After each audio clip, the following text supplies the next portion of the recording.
Hello everyone, welcome to my channel. ഈ വീഡിയോയിൽ നിങ്ങൾക്ക് എക്സാമിന് വേണ്ടിയിട്ട് ഞാൻ കുറേ നേരം ആലോചിച്ചിട്ട് ഇത് ചെയ്യാം, കുട്ടികൾക്ക് ഇത് ആവശ്യമാണ് എന്ന് മനസ്സിലായത് കൊണ്ട് ചെയ്യുന്ന ഒരു വീഡിയോ ആണ് കേട്ടോ. കാരണം എന്താണെന്ന് വെച്ചാൽ നമ്മുടെ കുട്ടികൾ പലരും ഇംഗ്ലീഷിൽ എന്താ പറയുക, ഭയങ്കരമായിട്ട് ഗ്രാമർ ഒക്കെ അറിയുന്ന അല്ലെങ്കിൽ ഗ്രാമറൊക്കെ തെറ്റാണ്ട് നല്ല കറക്റ്റായിട്ട് എഴുതുന്നവരും ഉണ്ട്, ഇല്ലാത്തവരുണ്ട്. ചിലർക്ക് ഗ്രാമറിനെ പറ്റി ഗ്രാമർ ശരിയാക്കി എഴുതാൻ പറ്റില്ല എന്നുള്ളൊരു പ്രോബ്ലം ഫേസ് ചെയ്യുന്ന ഒരുപാട് കുട്ടികൾ നമ്മുടെ ഇപ്പോൾ നിങ്ങൾ പലരും ഉണ്ട് അല്ലേ. അപ്പോൾ നിങ്ങൾക്ക് യൂസ്ഫുൾ ആയിട്ടുള്ള കുറച്ച് ഇൻഫർമേഷൻസ് ഞാൻ ഇപ്പോൾ തരാം. ഇത് നിങ്ങൾ ഈ എക്സാം എഴുതുമ്പോൾ ഒന്ന് അപ്ലൈ ചെയ്ത് നോക്കണം. കാരണം നമ്മുടെ ഇംഗ്ലീഷ് എക്സാമിന് ഗ്രാമർ ഇമ്പോർട്ടൻ്റ് ആണെടാ. ഗ്രാമറും സ്പെല്ലിങ്ങും ഇമ്പോർട്ടൻ്റ് ആണ് അല്ലേ, നമുക്കറിയാമല്ലോ. അപ്പോൾ കുറച്ച് ഗ്രാമർ ടീച്ചർ ഇപ്പോൾ പഠിപ്പിച്ചു തരാം. ഓക്കെ, സോ നോക്കാം. ഇവിടെ ഐ എന്നുള്ള വാക്കിൻ്റെ കൂടെ ഐ ആം പേര്, ഇപ്പം നമ്മുടെ ഇപ്പോൾ ഒരാൾ പേര് ചോദിക്കുമ്പോൾ ഐ ആം എന്ന് നമ്മൾ പറയും അല്ലേ. നമ്മുടെ പേര് പറയുമ്പോൾ യെസ് ഐ ആം. പിന്നെ നമുക്ക് വേറെ എപ്പോഴൊക്കെയാണ് നമ്മൾ എങ്ങനെയാണ് ഇപ്പോൾ എങ്ങനെയുണ്ട് എന്ന് ചോദിക്കുമ്പോൾ ഐ ആം എന്ന് പറഞ്ഞ് മറുപടി പറയും. Yes I am happy, I M good, I M okay, I M sad. കണ്ടോ, ഇപ്പം എങ്ങനെയാണ്, ഇപ്പം എന്താണ് ആ ഒരു സ്റ്റേറ്റ്, എങ്ങനെയാണ് നിങ്ങളുടെ ഒരു അവസ്ഥ എന്ന് പറയാൻ വേണ്ടിയിട്ട് ഐ ആം വെച്ച് നമുക്ക് പറയാറുണ്ട് അല്ലേ. യെസ്. പിന്നെ നോക്കേണ്ടത് ഇത് പ്രസൻറ്റ്, ഇപ്പോൾ എങ്ങനെയുണ്ടെന്ന് ചോദിക്കുമ്പോൾ നമ്മൾ ഐ ആം എന്ന് പറയും ഇപ്പോഴത്തെ. പക്ഷേ കഴിഞ്ഞു പോയതാണെങ്കിൽ നമ്മൾ ഐ ആം എന്നല്ല പറയേണ്ടത്. മക്കളെ, നിങ്ങളൊരു പണി ചെയ്യണം, നിങ്ങളൊരു പേപ്പറിൽ ഇതൊന്ന് എഴുതി വയ്ക്കുക. അറിയുന്നവർ ഓക്കേടാ, കുഴപ്പമില്ല. പക്ഷേ അറിയാത്ത നമ്മുടെ പിള്ളേരുണ്ടല്ലോ, അവരിനെ ഹെൽപ്പ് ചെയ്യണ്ടേ നമുക്ക്. യെസ്, അതുകൊണ്ടാണ് കേട്ടോ നമ്മൾ കഴിഞ്ഞു പോയ കാര്യമാണെങ്കിൽ എങ്ങനെയാണ് ഐ വാസ്. ഞാൻ ഇന്നലെ നല്ല ഹാപ്പി ആയിരുന്നു എന്ന് പറയണമെങ്കിൽ എങ്ങനെ പറയും? I was happy yesterday. അവിടെ ഐ ആം ഹാപ്പി യെസ്റ്റർഡേ എന്നല്ല പറയേണ്ടത്, ഐ വാസ് ഹാപ്പി, ഞാൻ ഹാപ്പി ആയിരുന്നു. കണ്ടോ, ഇപ്പോഴത്തെ കാര്യം പറയുമ്പോൾ ആമും, എന്നാൽ ഇന്നലെ കഴിഞ്ഞ് പോയി കംപ്ലീറ്റ് ആയിട്ടുള്ളൊരു കാര്യം പറയുമ്പോൾ വാസ് ആണ് ചേർക്കേണ്ടത് കേട്ടോ. അപ്പോൾ നിങ്ങൾ ആൻസർ എഴുതുമ്പോൾ ഇത് ശ്രദ്ധിക്കാം. കഴിഞ്ഞു പോയ കാര്യങ്ങളെ പറ്റി പറയുമ്പോൾ വാസ് ഉപയോഗിക്കണം. ഇനി ഐ ഡിഡ്, ഹോംവർക്ക് ചെയ്തു എന്ന് പറയുമ്പോൾ എങ്ങനെ പറയും? I did. Yes I did, ചെയ്തു. കണ്ടോ, ഡിഡ് എന്ന് പറയുന്നത് കഴിഞ്ഞു പോയി എന്ന് പറയാനാണ് ഡിഡ് ഉപയോഗിക്കുക. ഇപ്പം ഞാൻ പറഞ്ഞ കാര്യങ്ങളൊന്ന് ഓർത്ത്, ഐ ആം എന്ന് പറയുമ്പോൾ ഇപ്പോഴത്തെ നമ്മുടെ സ്റ്റേറ്റ് എങ്ങനെയാണെന്ന് പറയാൻ വേണ്ടിയിട്ട് ഐ ആം ഉപയോഗിക്കാം.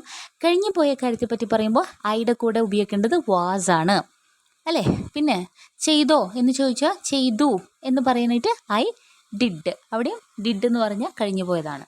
ഇനി നോക്കേണ്ട ഒരു കാര്യം, നമ്മൾ ഹീയുടെ കൂടെയും ഷീയുടെ കൂടെയും ഇറ്റിൻ്റെ കൂടെയും ഇസ് ഉപയോഗിക്കും. അതായത് സിംഗുലർ ആയിട്ടുള്ള കാര്യങ്ങൾ. സിംഗുലർ എന്ന് പറഞ്ഞാൽ എന്താണ്? ഒന്ന്. പ്ലൂറൽ എന്താണ്? ഒന്നിലധികം. അപ്പോൾ സിംഗുലർ ആയിട്ടുള്ളവരുടെ, ഇപ്പോൾ ഹീ എന്ന് പറഞ്ഞാൽ എന്താ? അവൻ. ഷീ എന്ന് പറഞ്ഞാൽ അവൾ. ഒരാളല്ലേ ഉള്ളൂ.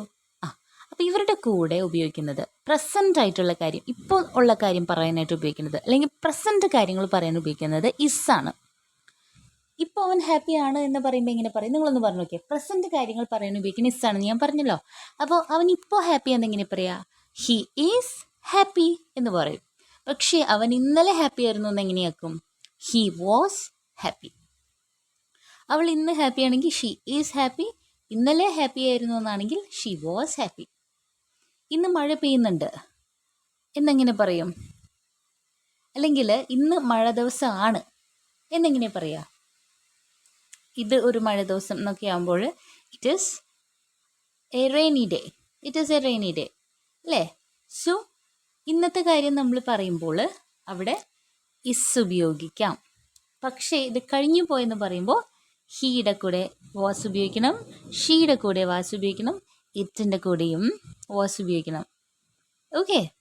ഇനി ശ്രദ്ധിക്കേണ്ട കാര്യം, ഹീയുടെയും ഷീയുടെയും ഇറ്റിൻ്റെയും അവരുടെ മൂന്നുപേരും കൂടെ കഴിഞ്ഞു പോയ കാര്യങ്ങൾ ചെയ്തു എന്ന് പറയാനായിട്ട് ഡിഡാണ് ഉപയോഗിക്കേണ്ടത്. പാസ്റ്റ് പറയാനായിട്ട് ഡിഡ് ഉപയോഗിക്കണം. ഇനി നിങ്ങൾ മനസ്സിലാക്കേണ്ട ഒരു കാര്യം, ഐ യു വി ദേ, ഇത് എല്ലാവരും ഐയും വിയും യുവും ദേയും പ്ലൂറലായിട്ട് കാണണം. ഇത്രയേ ഉള്ളൂ. ഐ എന്ന് പറഞ്ഞാൽ എന്താ? ഞാൻ. ഞാൻ പഠിപ്പിച്ച തന്നെ എന്താണ്, ഒരാൾ സിംഗുലറും ഒന്നിലധികം ആളുകളുണ്ടെങ്കിൽ പ്ലൂറലുമാണെന്നാണ്. പക്ഷെ ഇപ്പം ഞാൻ പറയാണ്, ഐനെ നിങ്ങൾ സിംഗുലറായിട്ടല്ല പ്ലൂറലായിട്ട് കാണണം. ഐ എന്ന് പറയുന്നത് അതുപോലെ യു എന്ന് പറയുന്നത് സ്പെഷ്യലാണ്. അവർക്ക് പ്ലൂറലിൻ്റെ നിയമങ്ങളാണ്. ആ ഒരു റിയാലിറ്റി മനസ്സിലാക്കുക. അതുകൊണ്ടാണ് നമ്മൾ ഐനെയും യു, വി, ഡേ ഇവരെ എല്ലാവരെയും പ്ലൂറലായിട്ട് കാണുന്നത്. ഓക്കെ, അത് ഓക്കെ. ഇവിടെ ഞാൻ അടുത്തത് നോക്കിയാൽ കാണാം. I do, they do, we do, you do. കണ്ടോ, ഇവരുടെ എല്ലാവരും കൂടെ ഡു ആണ് ഉപയോഗിക്കുക. ഇവരുടെ ചെയ്ത് കഴിഞ്ഞു എന്ന് പറയുമ്പോൾ, ഒരു പ്രവൃത്തി ചെയ്ത് കഴിഞ്ഞു എന്ന് പറയുമ്പോൾ അവരുടെ കൂടെ ഡിഡ് ഉപയോഗിക്കാം. നമ്മൾ ഹി, ഷീ, ഇറ്റിൻ്റെ കൂടെ ഉപയോഗിച്ച് ഡിഡ് തന്നെ ഉപയോഗിക്കാം. ഓക്കെ, പക്ഷെ ചെയ്യാം, ചെയ്യൂ എന്നുള്ളത് പ്രസൻറ്റിൽ പറയുമ്പോൾ, അല്ലെങ്കിൽ പാസ്റ്റിലാണെങ്കിൽ ഡിഡ് ആവുന്നുള്ളൂ. അല്ലെങ്കിൽ എങ്ങനെയാണ് അത് യൂസ് ചെയ്യുക, ഡു എന്നുള്ള രീതിയിലാണ് വരേണ്ടത്. അതേപോലെ ഐ, യു, വി, ഡേയുടെ കൂടെ ഡു ആണെങ്കിൽ ഹി, ഷീ, ഇറ്റിൻ്റെ കൂടെ ഉപയോഗിക്കേണ്ടത് ഡസ് ആണ്. മനസ്സിലായോ? നിങ്ങൾ ആൻസർ എഴുതുമ്പോൾ എസ്പെഷ്യലി ശ്രദ്ധിക്കുക, ഹി, ഷീ, ഇറ്റിൻ്റെ കൂടെ ഡസ് എന്ന് എഴുതാവൂ. Okay, he do, she do എന്ന് എഴുതരുത്. He does, she does, it does. I do, we do, you do, they do. Okay, ഇനി വേറൊരു പ്രത്യേകം ഇമ്പോർട്ടൻ്റ് ആയി ശ്രദ്ധിക്കേണ്ട കാര്യം, ഹീയുടെ കൂടെ നമ്മൾ ഹാസ് എവിടെ ഉപയോഗിക്കുന്ന പറയുമ്പോൾ ഹി, ഷീ, ഇറ്റ്, ഈ 3 വാക്കുകളുടെ കൂടെ ഹാസ് എന്നാണ് ഉപയോഗിക്കാവൂ കേട്ടോ. ഹാവ് എന്ന് നിങ്ങൾ ഹീയുടെയും ഷീയുടെയും ഇറ്റിൻ്റെ കൂടെ ഉപയോഗിച്ചാൽ ഓർത്തോ, തെറ്റി. ഹി ഹാസ്, അവനൊരു കാറുണ്ട്, അവനൊരു BMW ഉണ്ടെന്ന് നമ്മൾ പറയുകയാണെങ്കിൽ ഇങ്ങനെ പറയും, ഹി ഹാസ് എ BMW എന്ന് പറയും. അവൾക്കൊരു മെർസിഡസ് ഉണ്ടെന്ന് എങ്ങനെ പറയാം, she has A Mercedes. Okay, so ഇപ്പോൾ ഒരു പേർഷ്യൻ ക്യാറ്റ്, അതിന് നല്ല ലോങ് ഹെയർ ഉണ്ട്, അതെങ്ങനെ പറയും, it has long hair in the sense long tail എന്നാണ് ഉദ്ദേശിച്ചത് കേട്ടോ. It has a long tail. കണ്ടോ, ഇതിൻ്റെ 3ൻ്റെ കൂടെ ഹാസാണ് ഉപയോഗിച്ചത്. അപ്പോൾ ടീച്ചർ ഷീയുടെ കൂടെ ഹാവ് ഉപയോഗിച്ചാൽ തെറ്റാണോ എന്ന് മനസ്സിൽ തോന്നുന്നുണ്ടെങ്കിൽ യെസ്, തെറ്റാണ്. She have, he have, it have എന്നൊരു വാക്ക് ഇല്ല. She has, he has, it has. ഇപ്പോൾ ഉണ്ടെന്ന് പറയാനായിട്ടാണ് ഹാസ് ഉപയോഗിക്കുക. ഉണ്ടായിരുന്നു, അവനൊരു ഡിഫൻഡർ ഉണ്ടായിരുന്നു, അതെങ്ങനെ പറയാം, he had A defender. Okay, ഇപ്പോൾ അവന് BMW ആണ്. സോ അപ്പോൾ ഇങ്ങനെ പറയും, he has A BMW but he had A defender. ഒരു ഡിഫൻഡർ ആയിരുന്നു അവൻ്റെ കാറ്, പക്ഷെ ഇപ്പോൾ BMW ആണ്. അപ്പോൾ ഒരു ഗേളിനെ പറ്റി നമ്മൾ പറഞ്ഞ മെർസിഡസ് അല്ലേ, യാ. അപ്പോൾ എന്താണ്, ഷി ഹാസ് എ മെർസിഡസ്. പിന്നെന്താ, അവൾക്കൊരു ലെക്സസ് ഉണ്ടായിരുന്നു, she had A Lexus. Okay, so ഇത് നിങ്ങൾ ഓർക്കാം. നെക്സ്റ്റ് വൺ, എനിക്ക് എന്താ പറയുക, ഐ ഹാവ്, എനിക്കുണ്ട് എന്ന് നോക്കിയാൽ, I have a pet dog, എനിക്കൊരു പെറ്റ് ഡോഗ് ഉണ്ട്. കണ്ടോ, ഐയുടെ കൂടെ ഹാവ് ആണ് ഉപയോഗിക്കൂ. I have. എനിക്കൊരു പെറ്റ് ക്യാറ്റ് ഉണ്ടായിരുന്നു എന്ന് പറയാനാണ് I had a pet cat എന്ന് പറയാം. ഇപ്പം ഉണ്ടെങ്കിൽ എങ്ങനെയാണ് പറയുക, ഐ ഹാവ്, എനിക്ക് ഉണ്ട്.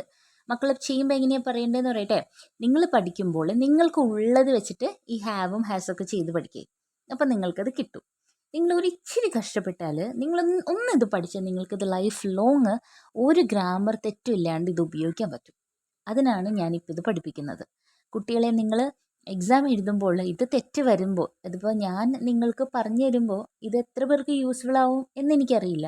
പക്ഷേ എൻ്റെ എക്സാം എഴുതുമ്പോൾ എൻ്റെ പല കുട്ടികൾക്കും ഇതറിയാത്തതുണ്ട്. അറ്റ്ലീസ്റ്റ് ഒരാൾക്കെങ്കിലും ഞാൻ ഈ പറഞ്ഞു തന്നെ ഹാസും ഹാവും ഹാഡ് എവിടെ ഉപയോഗിക്കേണ്ടതെന്ന് പറഞ്ഞു തരുമ്പോൾ അവർക്കിടെ എക്സാമിന് അവർക്ക് അതുകൊണ്ട് അഡീഷണൽ സ്കോർസ് കയറുകയാണെങ്കിൽ എനിക്കത് ഭയങ്കര സന്തോഷമാണ്, ഷുവറായിട്ടും. ഓക്കെ, അതുകൊണ്ടാണ് നിങ്ങളെ ഞാൻ ഇത് പഠിപ്പിക്കുന്നത് കേട്ടോ. നിങ്ങളിത് എന്തായാലും പഠിക്കണം, നിങ്ങളിത് പഠിക്കുക കേട്ടോ. ഞാനിത് പല വീഡിയോസിലും ചെയ്ത് എൻ്റെ കുട്ടികളിലേക്ക് എത്തിക്കാൻ നോക്കിയിട്ടുണ്ട്. പക്ഷേ എൻ്റെ വീഡിയോസിന് വളരെ വ്യൂസ് കുറവാണ്. നിങ്ങൾ ശ്രദ്ധിച്ചാൽ അറിയാം. ഞാൻ എൻ്റെ കുട്ടികളെല്ലാവരും ഇത് പഠിക്കണം എന്ന് ആഗ്രഹിക്കുന്ന ആളാണ്. ഞാൻ ഇവിടെ തന്നെ കേരളത്തിൽ തന്നെ നിന്നുകൊണ്ട് കേരളത്തിലെ കുട്ടികളെ പഠിപ്പിക്കണം എന്ന് ഭയങ്കരമായിട്ട് ആഗ്രഹിക്കുന്ന ഒരാളാണ്. അപ്പോൾ എൻ്റെ നാട്ടിലെ കുട്ടികൾ നല്ല ക്വാളിറ്റി എഡ്യൂക്കേഷൻ കിട്ടണം എന്ന് ഞാൻ ഭയങ്കരമായിട്ടും ആഗ്രഹിക്കുന്നതുകൊണ്ടാണ് നിങ്ങൾക്കുള്ള ഓരോ വീഡിയോസും ഞാൻ ഈ PPTയും അങ്ങനെയൊക്കെ ചെയ്ത് പ്രസൻറ്റ് ചെയ്യുന്നത്. ഓക്കെ, സോ അതെന്തുകൊണ്ടാണ്, നിങ്ങൾക്ക് മാക്സിമം ക്വാളിറ്റി ഉള്ളത് കിട്ടട്ടെ എന്നുള്ളതായിരുന്നു എൻ്റെ ആഗ്രഹം. അപ്പോൾ അങ്ങനെയാണ് ഈ പറയുന്നത് നിങ്ങൾക്ക് മനസ്സിലാക്കണം, നിങ്ങളതുകൊണ്ട് പഠിക്കണം. ഓക്കെ, അതിന് വേണ്ടിയിട്ടാണ് കേട്ടോ. ഓക്കെ, ഇനി നോക്കാം.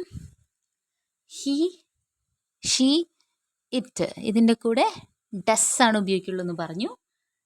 ഹി ഷീറ്റിൻ്റെ കൂടെ ഉണ്ട്, അവർക്കത് ഉണ്ട് എന്ന് പറയാൻ ഹാസ് ആണ് ഉപയോഗിക്കുള്ളൂ എന്ന് പറഞ്ഞു. അവർക്കത് ഹി ഷീ ഇറ്റ് ഇവരുടെ മൂന്നുപേരുടെയും കൂടെ ഉണ്ടായിരുന്നു എന്ന് പറയാൻ ഹാഡ് ആണ് ഉപയോഗിക്കുള്ളൂ എന്നും പറഞ്ഞു. അതേപോലെ ഐ യു വി ഇതയുടെ കൂടെ ഡൂം, പിന്നെ ഐ യു വി ഇതയുടെ കൂടെ ഹാവുമാണ് ഉപയോഗിക്കുക.